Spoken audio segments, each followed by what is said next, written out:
8월 졸트 구인 이직 보고서가 업데이트가 됐습니다. 보통 고용 관련 지표라고 한다면 졸트 보고서가 있고요. ADP 민간 고용이 있고 비농업 고용 지수를 꼽죠.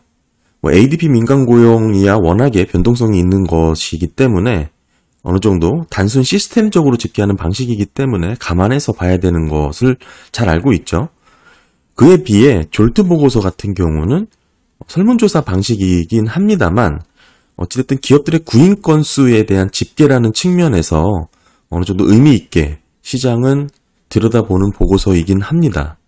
하지만 저는 꾸준히 강조하지만 ADP 민간 고용보다는 아니겠지만 어느 정도 변동성을 갖고 있는 그런 지표로 봐야 되고요. 특별히 코로나 이후에 달라진 노동 환경을 제대로 반영하지 못하고 있는 측면이 있다. 그 점도 좀 유념을 해야 됩니다. 그리고 지금 8월 보고서가 발표가 된 것이죠. 지금 현재 10월입니다. 그러니까 한참 지난 자료라는 점도 감안을 해야겠죠. 게다가 더 중요한 부분은 응답률입니다. 졸트 보고서의 응답률이 계속 떨어져서 현재 31.9 수준에 머물렀습니다. 이 정도의 응답률로 계절 조정을 하게 된다면 왜곡이 상당히 심해질 수가 있고요. 데이터 자체의 신뢰성에 대한 의문도 가져야 된다고 생각을 합니다.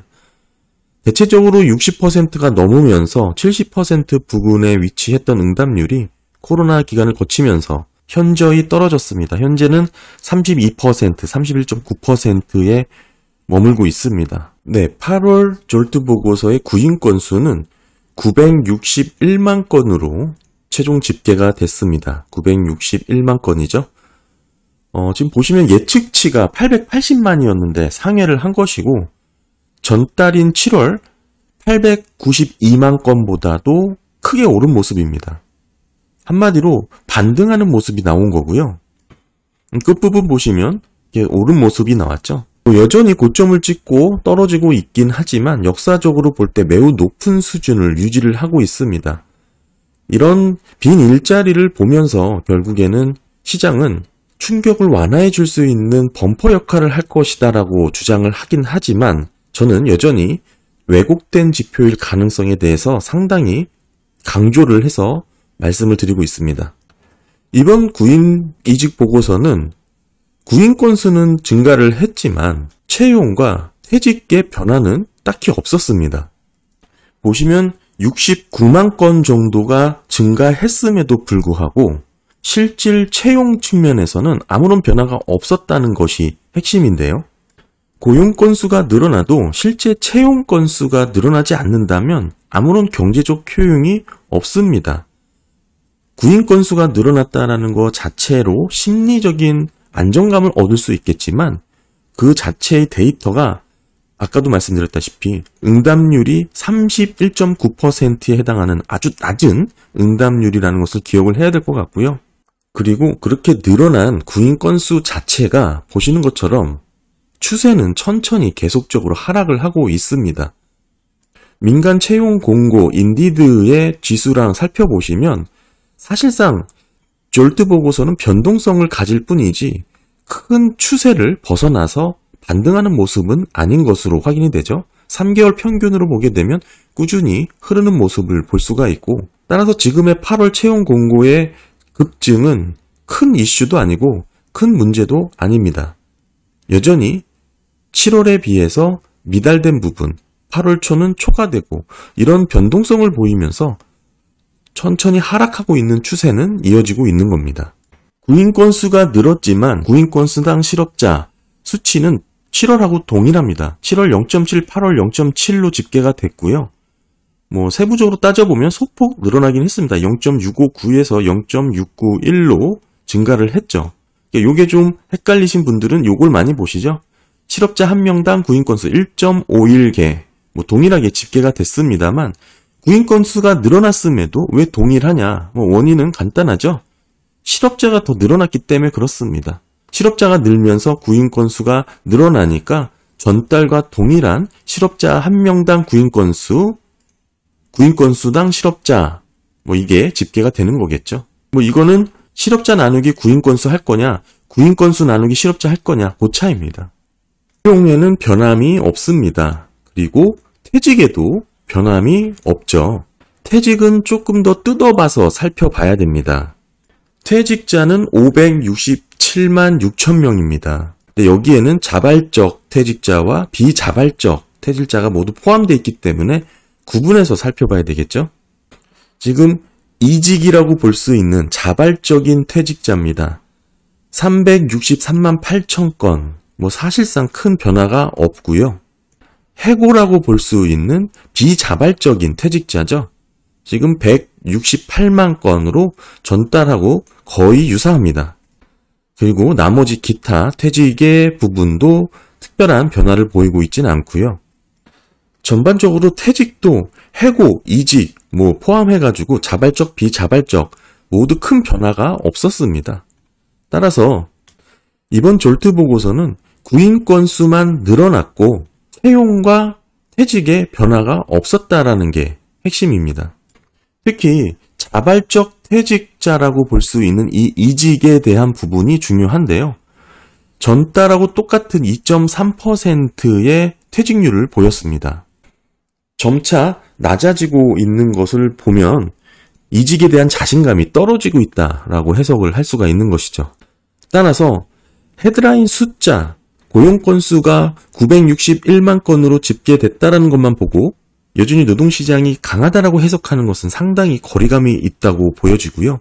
고용 건수가 늘어나도 실제 채용 건수가 늘지 않으면 아무런 경제적 효용이 없다는 거 말씀을 좀 드립니다.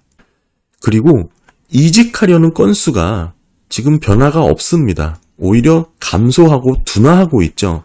이 뜻은 현재 공고된 구인 건수의 증가는 그다지 매력적이지 않다라고 우리가 이해를 할 수 있는 대목이고 의미 있는 임금 상승이 있지 않다라고도 해석할 수 있는 여지가 있습니다. 그만큼 자발적인 퇴직자, 이 이직에 대한 변화가 상당히 중요한데 뚜렷한 변화가 나타나지 않았고 오히려 구인 건수가 크게 늘었음에도 증가하지 않았다라는 것은 큰 의미가 있다고 봅니다. 이 자발적으로 직장을 그만두는 사람들은 결국에는 다른 회사에 제안을 받거나 다른 직종, 다른 직업이 준비되면 스스로 떠나는 그런 사람들이죠.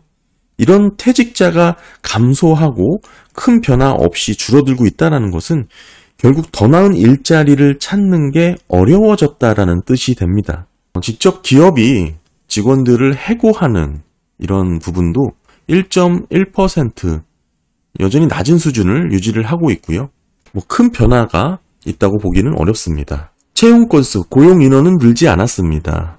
퇴직이라든지 이직과 해고, 그러니까 자발적, 비자발적 퇴직자 거의 변화가 없습니다. 해고 실업자 마찬가지죠.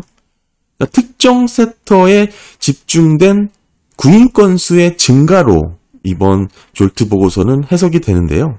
보시는 것처럼 한 섹터에 집중해서 50만 9천 건이죠. 69만이 증가를 했는데 대부분이 한 섹터에서 증가를 했습니다. 전반적인 고용시장의 구조적인 증가라고 보기엔 좀 어렵고 정리를 해서 말씀을 드리면 이번 졸트 보고서 961만 건의 구인 건수가 잡히면서 노동시장이 과열되었다라는 증거로 졸트 보고서의 구인 건수가 여전히 높은 수준이다라고 근거를 대는 거에 대해서는 상당히 주의해야 된다라는 입장을 갖고 있습니다. 이 빈 일자리의 구인 건수는 상당히 왜곡된 부분이 있다고 생각을 하고 있는데요. 실업자 대비 높은 일자리 수 보시게 되면 실업자 한 명당 여전히 1.51개의 일자리, 정말 이게 빈 일자리 수가 아니고 아예 없는 비어있는 일자리가 아닐까 저는 그런 생각을 좀 하고 있습니다. 엉성한 설문조사에 너무 큰 의미를 부여하는 것은 아닐까 의심이 들고요. 무엇보다 체감 경기를 보면서 경제를 판단하는 게 정확한 지표일 수 있겠다라는 생각을 좀 하게 됐습니다. 책상에 앉아서 숫자로 데이터로 집계된 자료에만 집중하게 된다면 모든 문제가 거기서부터 시작되지 않을까 생각이 좀 들었고요. 응답률이 31.9%에 비하는 이런 낮은 데이터에 의존해서 경기가 안전하고 탄탄하다라고 생각하는 게 과연 합리적인지 좀 의심이 듭니다. 게다가 이렇게 오랫동안 비어있는 공석의 자리, 빈 일자리라면 한 번쯤 고민을 해봐야 됩니다. 기업들이 적극적인 조치를 취하지 않는 이유에 대해서도 살펴봐야 되고요. 그렇게 적극적인 채용이 이루어지지 않고 있음에도 여전히 큰 문제 없이 경제 활동을 이어가고 있다는 점도 고민해야 됩니다. 현재의 구인 건수는 기업들이 얼마나 적극적으로 채용 노력을 하고 있는지 그 여부는 포함하고 있지 않습니다. 즉, 허수의 집계 가능성이 있다라는 뜻이죠. 당장 채용을 해야 되는 그런 상황은 아니더라도 여전히 더 좋은 인력을 확보하기 위해서 구인 건수를 개재할 수 있는 그런 상황도 염두에 둬야 된다는 뜻이고요. 또한 여전히 사무실 근무가 아닌 재택근무에 대한 노동시장의 변화를 잡아내지 못하고 있을 수도 있다. 저는 그렇게 생각을 합니다. 과거와 달리 지역에 제약 없이 여러 공고를 중복해서 게재할 수 있다는 점도 따져봐야 될 것 같고요. 그래서 저는 지금의 구인 건수를 있는 그대로 받아들이기보다는 허수의 집계 가능성도 충분히 염두에 둬야 된다고 보고 있습니다. 비어있는 일자리가 아니고 없는 일자리 또는 없어도 되는 일자리 아닐까?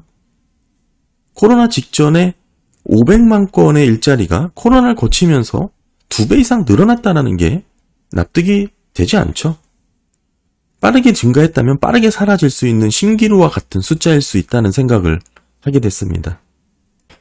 그리고 수익률 곡선 관련해서 가끔 문의 주시는 분들이 계셔서 좀 말씀을 드리면 수익률 곡선이 지금 역전돼 있죠? 이게 지금 다시 베어 스티프닝 현상으로 장기금리가 더 높아지고 있는 모습이 나타나고 있습니다. 과거 침체 구간을 보시게 되면 수익률 곡선이 역전된 이후에 다시 오르게 되죠. 그리고 정상화를 찾은 이후에 경기 침체가 나타났습니다. 이 말은 역전이 사라진다고 해서 경기 침체 가능성이 없어진다라고 해석하면 안 된다는 것을 좀 말씀을 드리고요. 어제는 4.7인가요? 4.8까지 10년물 국채 수익률이 올랐고 달러당 엔화도 150엔 넘어서니까 갑작스러운 148까지 급락하는 현상이 잠깐 나타나기도 했었습니다. 일본 재무부죠. 개입이 있었냐는 질문에는 대답을 하지 못했지만 사실 그 정도 개입을 갖고 개입이라고 하기에도 좀 미비했고요. 아무래도 겁을 먹고 미리 시장이 움직인 것은 아닌가 그런 생각도 좀 들긴 하고 아직도 여전히 높은 레벨이죠. 달러당 엔이 148, 149에 머물고 있고 위안화도 마찬가지입니다. 7.3 위안이죠. 달러 인덱스를 치솟았고요. 10년물도 4.8까지 올랐습니다. 정상적인 금융 환경이 아니죠. 더 이상 장기금리가 오르는 모습, 오히려 높아지면 높아질수록 경기 침체 가능성은 더 커지기 때문에 일견 오히려 더 높아져서 더 빠르게 줄어드는 그런 모습으로 가는 게 낫지 않나 그런 생각도 좀 하고요. 결국 은행들의 평가 손실이 채권 투자로 인한 평가 손실이 계속적으로 증가할 수밖에 없는 구조적인 상황에 놓였습니다. 구조적으로는 높아지면 높아질수록 계속해서 압박이 커질 수밖에 없고 10년물 국채 수익률이 너무나 빨리 급등했죠. 불과 2달인가요? 2달도 채 안 된 것 같은데 이제는 상당히 주의 깊게 지켜봐야 되는 경기 상황이 되지 않았나 보여집니다. 지방은행의 파산 우려는 다시금 재발할 가능성이 상당히 높아졌고요. 23년 하반기로 들어갈수록 평가 손실이 더 크게 증가할 것으로 예측이 되고 있습니다. 네, 오늘은 8월 졸투 보고서 살펴봤습니다. 감사합니다.